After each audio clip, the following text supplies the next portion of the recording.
Hello అండి, అందరికీ నమస్తే. Welcome to our channel. అందరూ ఎలా ఉన్నారు? బాగున్నారా? మీరందరూ బాగుండాలని మనస్ఫూర్తిగా కోరుకుంటున్నాను. ఏ కర్రీస్లోకైనా సూపర్ కాంబినేషన్గా ఉండే బగారా రైస్ ఎలా ప్రిపేర్ చేయాలో చూసాయండి.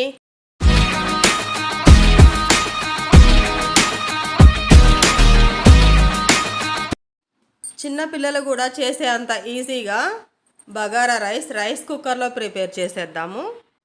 ముందుగా దీనికి కావాల్సినవి 1 కిలో బాస్మతి రైస్ 2 సార్లు కడిగి కప్పుకి 2 కప్పుల చొప్పున వాటర్ వేసి గంట సేపు నానబెట్టుకోవాలి. ఒక చిన్న కొత్తిమీర పుదీనా కట్ట సన్నగా కట్ చేయాలి.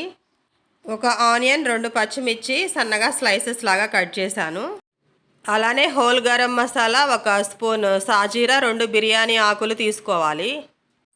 ఈ రెసిపీ మనం రైస్ కుక్కర్లో ప్రిపేర్ చేస్తున్నాం కదా. గంట ముందుగా నానబెట్టుకున్న బాస్మతి రైస్ని రైస్ కుక్కర్లో పెట్టి స్విచ్ ఆన్ చేసి ఉడికించుకోవాలి.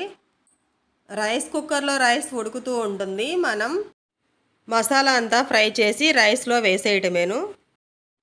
గుమగుమలాడే బగారా రైస్ ప్రిపేర్ అయిపోతుంది. రైస్ కుక్కర్లో ప్రిపేర్ చేయటం వల్ల రైస్ బాగా పొడి పొడిగా వస్తుంది. ఇప్పుడు మసాలా అంతా ఫ్రై చేద్దాము. స్టవ్ వెలిగించి బాండీ పెట్టి 2 స్పూన్ల నెయ్యి వేస్తున్నాను. నెయ్యి వేడయ్యాక హోల్ గరం మసాలా, సాజీరా, బిర్యానీ ఆకు వేసి ఫ్రై చేయాలి. ఇవి మొత్తం ఫ్రై అయ్యాక మనం ముందుగా కట్ చేసి పెట్టుకున్న ఒక ఆనియన్ తరుగు కూడా వేసి బాగా ఫ్రై చేయాలి. ఆనియన్ బ్రౌన్ కలర్ వచ్చేంత వరకు ఫ్రై చేయాలి. ఆనియన్ బాగా ఫ్రై చేయడం వల్ల రైస్కి మంచి టేస్ట్ని ఇస్తుంది. ఆనియన్ ఫ్రై అయ్యాక 1 టేబుల్ స్పూన్ అల్లం వెల్లుల్లి పేస్ట్ కూడా వేసి అల్లం వెల్లుల్లి ముద్ద పచ్చివాసన పోయేంత వరకు ఫ్రై చేయాలి.